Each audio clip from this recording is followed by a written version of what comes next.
5 juin 1944. Quelque part dans la Manche. Cher Carnet, demain, c'est le grand jour. Le jour qui changera l'histoire de l'homme, qui restera à jamais gravé dans nos mémoires. Demain, c'est le jour du débarquement.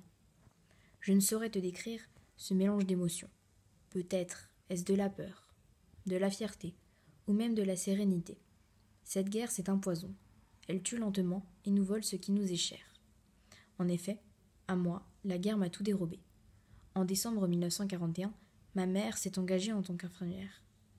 Elle a été expatriée à Pearl Harbor, une petite île, pourtant si calme. Elle est morte sous les bombardements. Mon père, quant à lui, est décédé durant la Première Guerre mondiale, et je n'ai aucun souvenir de lui. Alors oui, moi, je n'ai plus rien à perdre dans cette guerre du diable. Ces 2 dernières années, je me suis sentie si seule, comme un étranger. Je n'étais plus à ma place. C'est pour cela que lors de la mobilisation, je me suis portée volontaire sans hésiter. J'ai tout abandonné, mes études en droit, ma maison, ainsi que mon pays, mais j'ai fait cela car je veux au moins une fois dans ma vie me sentir utile. Il va me falloir te quitter. La guerre m'attend, même si moi, je ne suis pas prêt à l'accueillir. Pourtant, il y a une chose dont je suis sûre, c'est que nous allons remporter cette bataille. 7 août 1944, à quelques kilomètres de Caen. Cher Carnet, cela fait plus d'un mois que je n'ai pas écrit dans ce journal. À vrai dire, je crois que je n'avais juste pas trouvé le courage de dire sur papier ce que je ressentais. Je n'ai pas les mots pour décrire l'atrocité de cette guerre. Tous les jours, je vois des dizaines de mes camarades tomber au combat.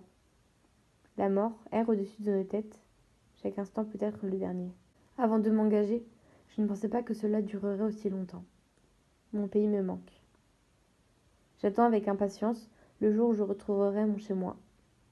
Je suis si fatiguée, je n'arrive plus à me battre, mais pourtant je continue. C'est mon devoir, et je sais qu'un jour, ma patrie me sera reconnaissante pour ce que j'ai accompli.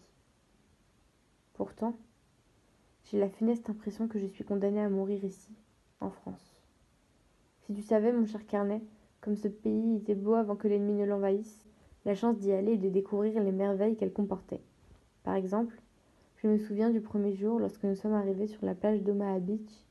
L'eau était d'un bleu azur, le sable encore chaud, et nous pouvions entendre le bruit des vagues et du vent. Tout cela a été détruit. L'eau d'un bleu azur s'est transformée en une marée de sang, et le chant des oiseaux a été remplacé par le bruit assourdissant des canons.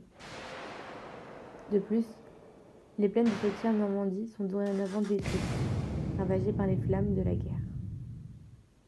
Il me faut te quitter, mon cher Carnet. Nous nous trouvons maintenant à quelques kilomètres de Caen, et une nouvelle bataille m'attend. Il y a 50 ans, ce carnet a été retrouvé en Normandie, enseveli sous la terre. Il semble que son propriétaire, James McLean, un jeune Américain, soit décédé quelques jours avant la fin du débarquement. Son corps se trouve dans le cimetière américain. Il n'avait plus de famille. Son carnet est un vrai trésor. Il se trouve aujourd'hui ici même, dans le mémorial de Caen. Veuillez me suivre, messieurs, mesdames. Nous allons continuer la visite.